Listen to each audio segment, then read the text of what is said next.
Then Judith began to sing this thanksgiving in all Israel, and all the people sang after her this song of praise. And Judith said, Begin unto my God with timbrels, sing unto my Lord with cymbals, tune unto him a new psalm, exalt him and call upon his name.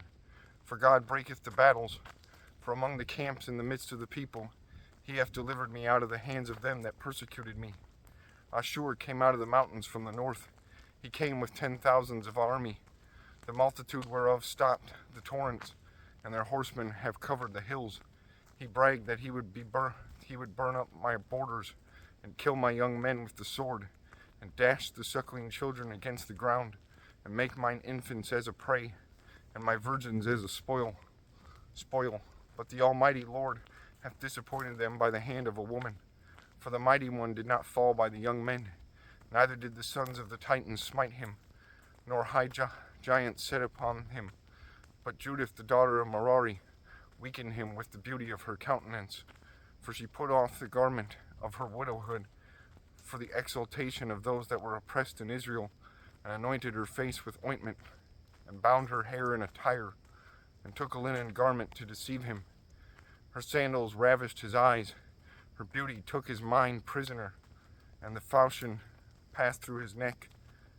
And the Persians quaked at her boldness, and the Medes were daunted at her hardiness. Then my afflicted shouted for joy, and my weak ones cried aloud, but they were astonished. These lifted up their voices, but they were overthrown. The sons of the damsels have pierced them through, and wounded them as fugitives' children. They perished by the battle of the Lord. I will sing unto the Lord a new song. O Lord, thou art great and glorious, wonderful in strength and invincible. Let all creatures serve thee, for thou spakest, and they were made. Thou didst send forth thy spirit, and it created them, and there is none that can resist thy voice. For the mountains shall be moved from their foundations with the waters. The rocks shall melt as wax at thy presence. Yet thou art merciful to them that fear thee. For all sacrifice is too little for a sweet savor unto thee, and all the fat is not sufficient for thy burnt offering. But he that feareth the Lord is great at all times.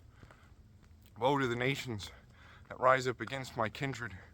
The Lord Almighty will take vengeance of them in the day of judgment, in putting fire and worms in their flesh, and they shall flee them, and weep forever.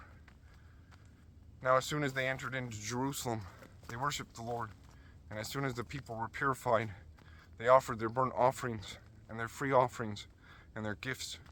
Judith also dedicated all the stuff of hollow fairness, which the people had given her, and gave the canopy, which she had taken out of his bedchamber, for a gift unto the Lord.